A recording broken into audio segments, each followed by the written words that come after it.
Bab 3 yang telah mengembara selama separuh hidupnya tanpa bertemu pemimpin yang bijaksana. Jika Tong tidak meninggalkan Yang, dia bersedia menjadi ayah angkatnya. Saat saya tiba di sini, saya hanya ingin makan dan minum, dan sesekali keluar jalan-jalan dan melihat pemandangan. Kalau memungkinkan, saya juga ingin melakukan tur dengan mobil sendiri.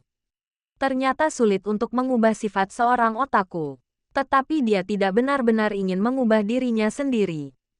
Saya telah berkecimpung di masyarakat selama bertahun-tahun.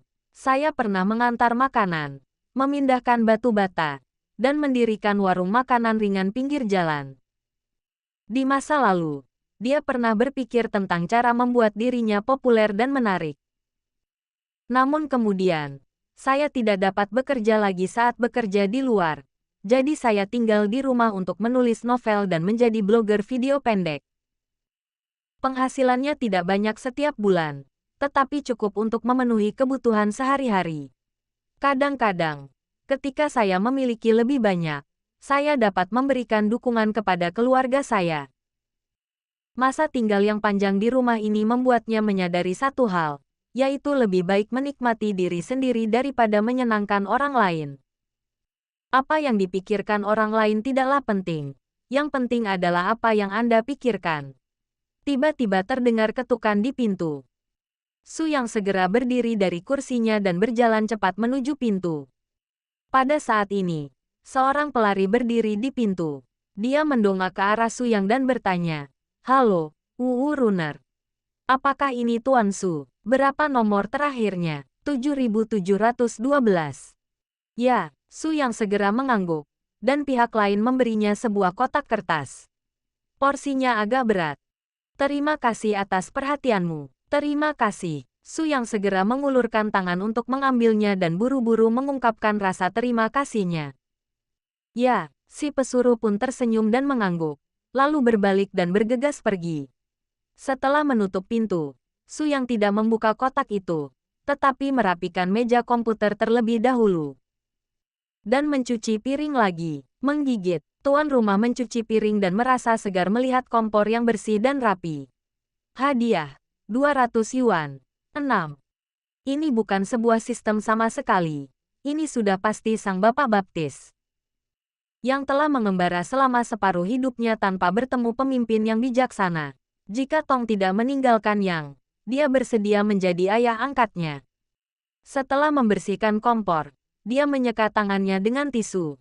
Dia melempar tisu basah ke tempat sampah dan duduk di kursi. Buka laci di samping Anda dan keluarkan pisau serbaguna. Potong selotip pada karton. Ketika kotak kardus itu dibuka, sebuah kotak gelap muncul di dalamnya. Itu adalah kotak gelap dengan hanya huruf-huruf bahasa Inggris sederhana CASIO di atasnya. Dia meraih karton dan mengambil kotak itu keluar. Sisihkan karton luarnya. Dia mengulurkan tangan dan membuka kotak kertas yang ukurannya kira-kira sebesar kedua tangannya.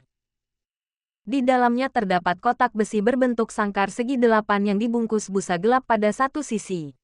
Di sisi lain ada beberapa sertifikat, instruksi dan barang-barang lain-lain. Jangkau dan tarik kotak besi itu keluar. Dia tidak sabar untuk membuka kotak arloji itu. Sebuah jam tangan tembaga cemerlang muncul di depan matanya. Melihat arloji di depannya, Su Yang harus mengatakan bahwa arloji yang harganya hampir 4.000 yuan ini benar-benar bagus. Kelihatannya benar-benar berbeda dari jam tangan murah yang saya beli di TB.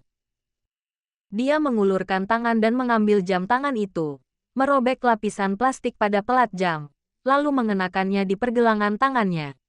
Dia terkekeh, belum lagi tampilannya yang cantik. Menggigit, tuan rumah membeli sebuah jam tangan.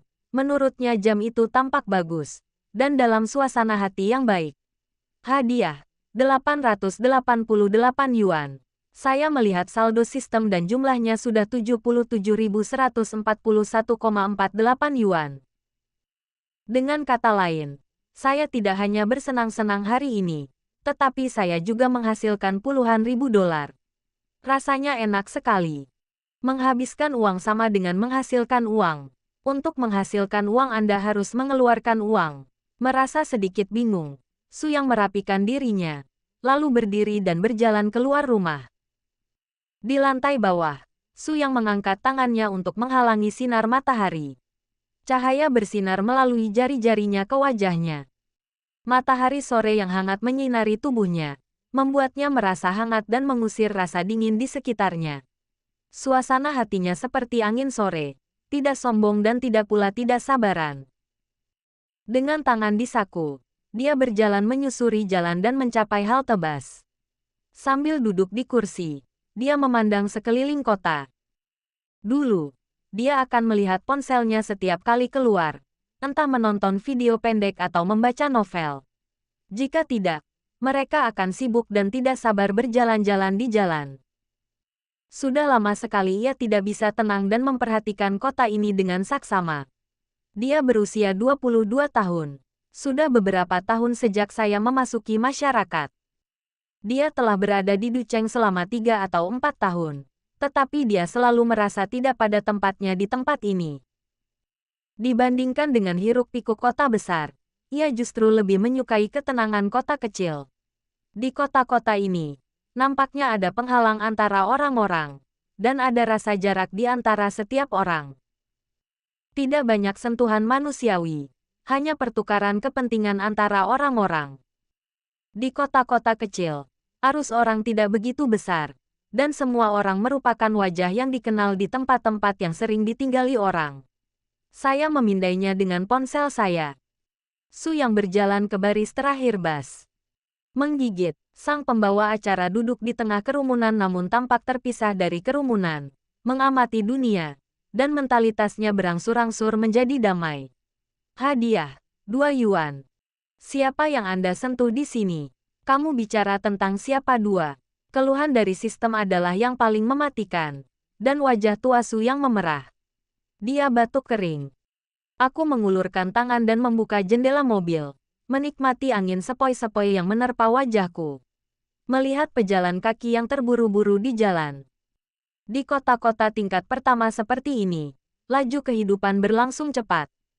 Menggunakan bahasa di kampung halaman mereka, jika Anda tidak dapat menghasilkan uang dari bermain sepak bola, jogging saja.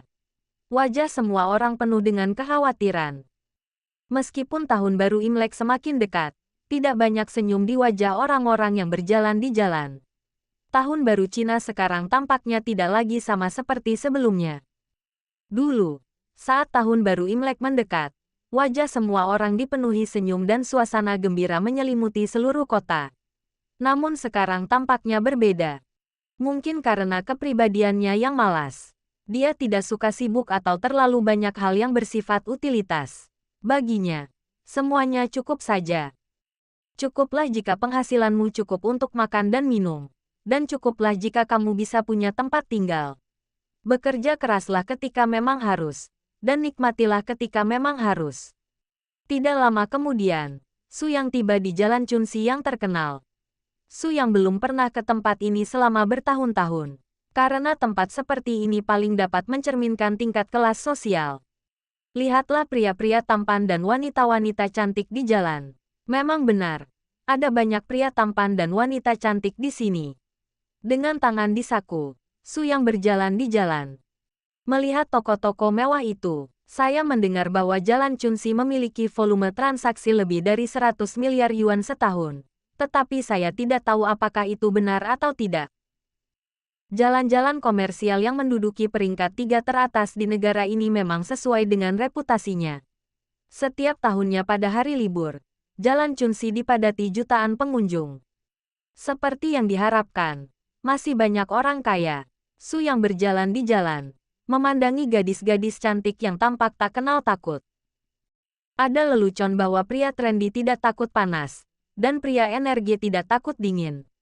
Gadis cantik yang tidak bisa dibunuh oleh suhu dingin.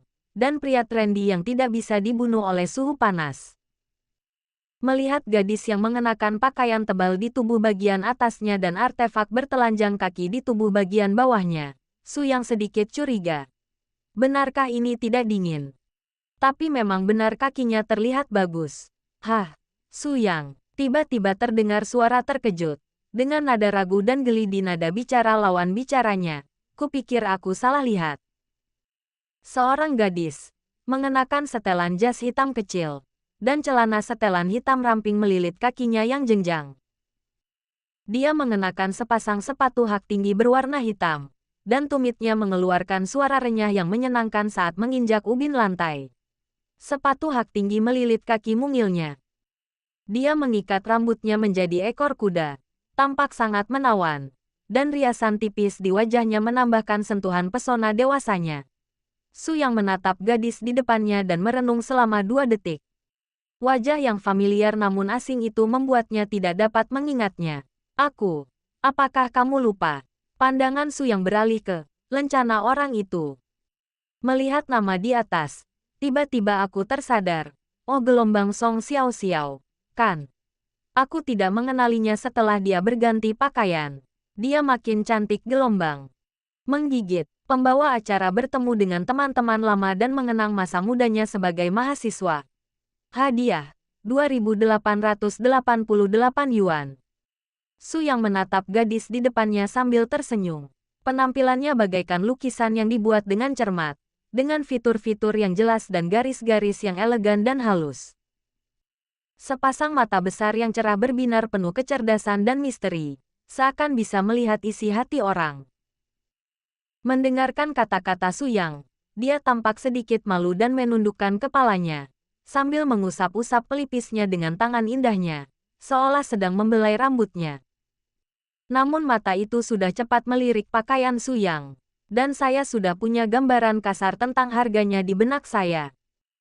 Bukan karena dia seorang yang berprinsip pada hal-hal yang bersifat utilitas, tetapi dia adalah seorang penjual barang mewah dan terbiasa menilai daya beli seseorang berdasarkan cara berpakaiannya.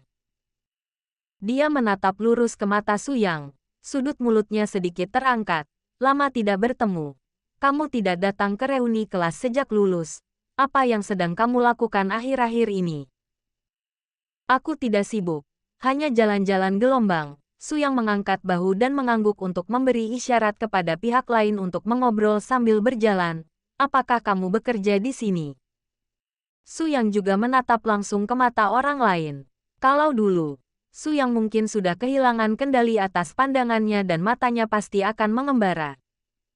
Namun saat ini, tatapan matanya tetap tajam seperti saat ia bergabung di partai. Dengan senyum percaya diri, ya gelombang LV. Song Xiao Xiao mengangkat tangannya dan menjentikkan lencana di dadanya. Ujung jarinya mengeluarkan suara nyaring ketika menyentuh lencana itu.